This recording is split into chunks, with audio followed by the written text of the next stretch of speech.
Hail and welcome back to Sayonara Wild Hearts. To start off this part, we're going to be going through Heartbreak 2, and as you can see from the two wolves barking there, we're going to be exploring the Moon Arcana in this level.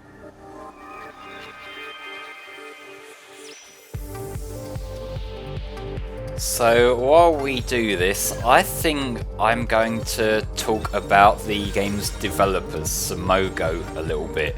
Because when I say developers, I mean two people. Sumogo as a private company is run by two people. They have two employees who are the founders Simon Flesser and Magnus Gardeback. They're a Swedish company. This is their first major game. Before this they did a lot of other mobile games and much smaller projects. This was the first big project they worked on. And what I'm quite happy to see here is that since this game came out, they now do have a multi-year publishing agreement with Annapurna. So hopefully we're gonna get some more cool, artistic, more prominent console and PC releases. Because I don't want to write off the skill that it takes to develop a mobile game. It's just, I personally don't play games on mobile. So even when there's critically acclaimed mobile games, it's not gonna be for me.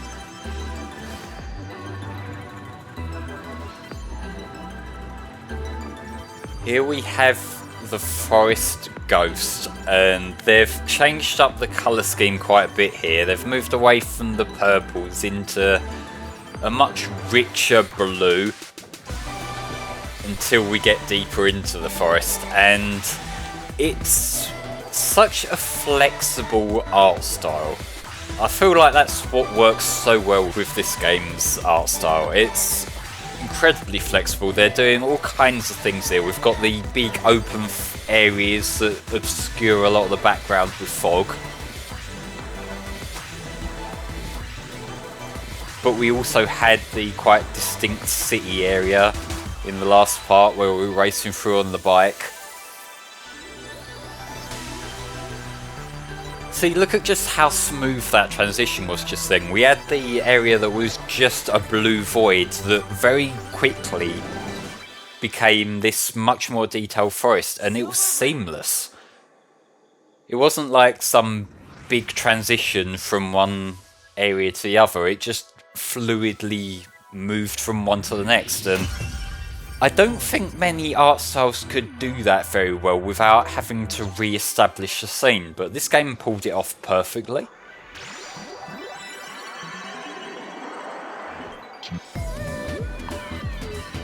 And then we get into the wubs. This is one of the areas that I think gets maybe a little bit too harsh on the flashing lights. I did mention that last time. I know this is kind of a thing that a lot of people really appreciate this, and if you're the kind who you like your clubs and you like your sort of nightlife, this is probably your shit. But for me, this is the kind of part where maybe I want to sit back from the screen a little bit. And yeah, they've got the mushrooms that make the character grow. That kind of doesn't need explaining what they're referencing there.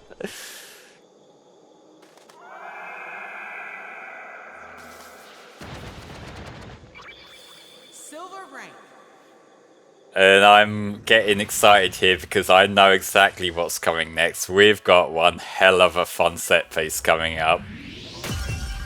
Laser Love. We saw the wolves that were barking at the moon, and now the wolves get their dedicated area. But we have the Judgment and Justice Arcanas representing guns. If that's your take on Judgment and Justice, then I guess it could imply that the wolves are maybe our enemy in this area and we need to push past them. But they don't really seem like organic wolves either, so it doesn't really seem like we're doing harm with this. I suppose that might just be their way of keeping it ambiguous and letting you come to your own conclusions here. Because again, that is one of the great things about using the tarot cards as a framing device, in that there's these specific themes there, but you can read that your own way. We beat the Howling Wolves, and whether that means we were battling them as a boss, or whether it means we were just racing the other characters that we saw at the end there, that's up to you. Although in this particular level, it does get a little bit more explicit.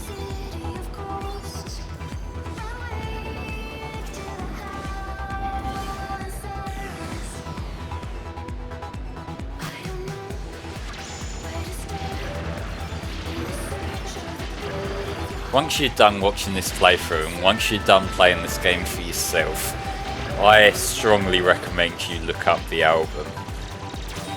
Because this song, Dead of Night, will be stuck in your head for months. I promise you.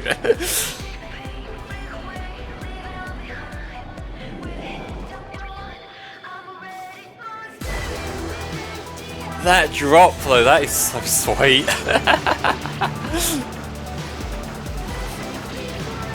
I love playthroughs like this where it's pretty much every little set piece in the game. It's just, even though just before I started recording I went through all the footage again from start to finish, so this is fresh in my head from like an hour ago, and yet it's still just hitting me with that initial like amazement again. I love it.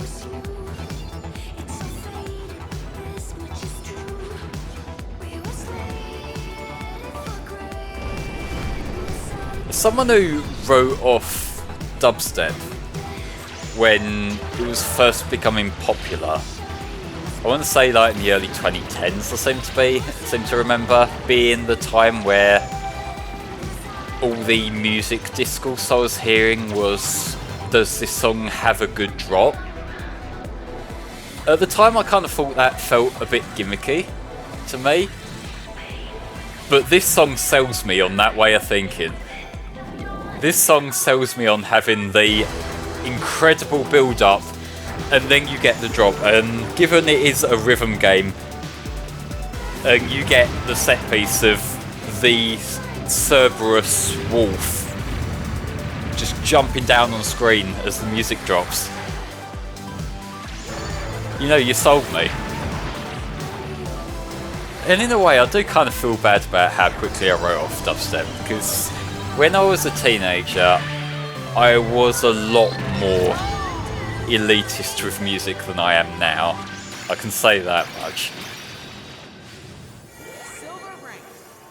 I still don't care for the soulless radio music, but when you got something that's so articulate, so well thought out, and so artistically directed, like these songs and this presentation, even if electronic music is not your thing at all, even if you don't like electronic music, I think you will appreciate this.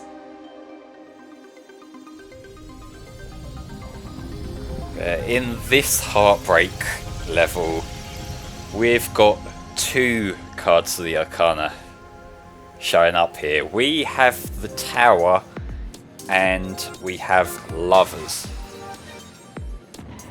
And the Tower here is interesting because a lot of the illustrations of the Tower that I've seen in other mediums, and I may be misremembering things here, but from what I remember, a lot of the time the Tower depicts someone falling from the tower. It's like a descent kind of thing. But instead we're doing an ascent up the tower. It's almost reminding me of that one scene from, I want to say, Pokemon the Entei film, Spell of the Unknown, where there's this vague imagery of Ash running up the stairs. And I think a bit of that made it into the Master Quest OP as well, in the English version. I'm gonna relate everything back to either Sonic or Pokemon. I feel like that's a given at this point in time, but I'm not pulling it out my arse this time. Like, it was genuinely a thing. I should really watch the third film at some point. I'll rewatch the first film and Pokemon 2000 a lot, but I haven't rewatched Spell in the Unknown in a while.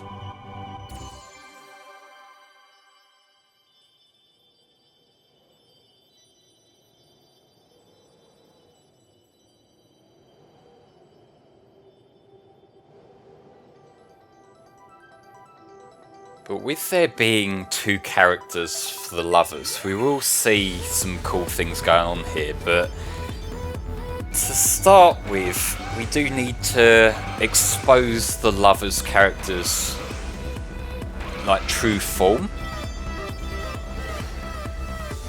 This is pretty much a setup level, and I do really like the way the game does this in that it has these mini arcs that go through a handful of the cards, but all kind of lead to the same payoff.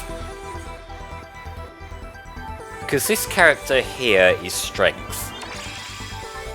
And Strength, we have the sword, and we can interact with the music using the sword, and interact with the other character using the sword. But that's not this character's main form.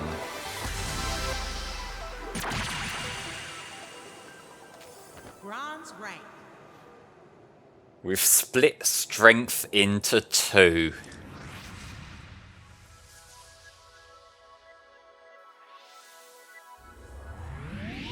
And I feel like what they're getting at with that is the idea that the two lovers together are Strength. But whether you're reading into that or not, what I do really like here is the way they integrate this with the gameplay.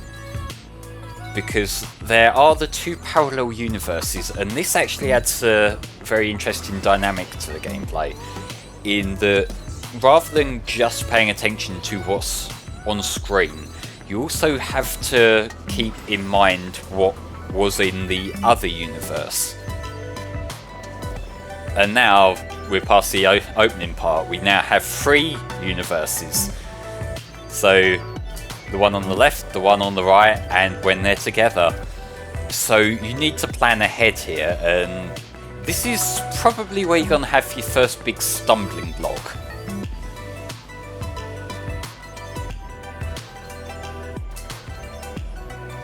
It reminds me of some of the harmonics-driven games, this, where you juggle in a few different tracks at once.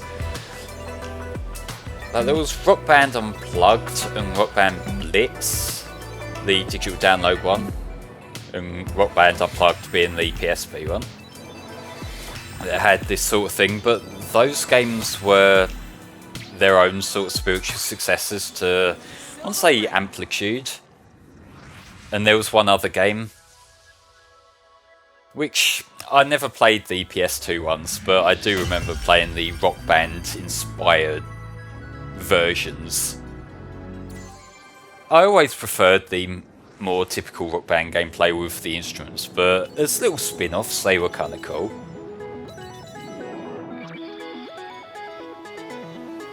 I think it's time for a new vocal theme.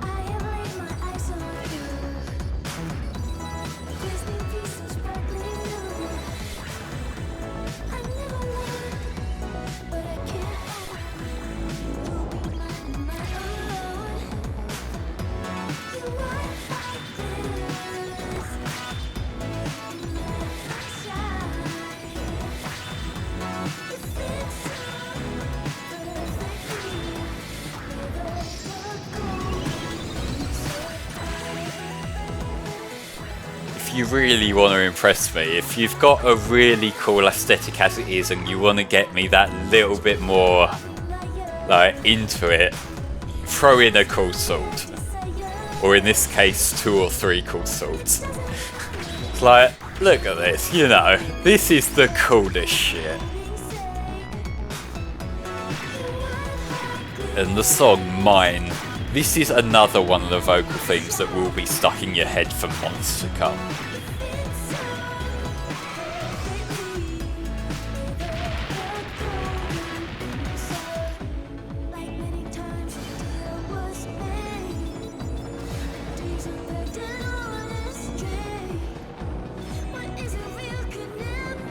See, I've seen a lot of games use this falling apart road look as like a kind of platforming thing, but having it tied in with a rhythm game, I don't know if anything else has done that. Because it's such like an iconic platforming trope, really, isn't it? It's like a lot of the games have a road falling apart or a platform falling, and to see it in this context is something a little bit unique. But ladies and gentlemen, that will do it for this part of Sayonara Wild Hearts. I'll see you next time for the finale. Bye bye for now.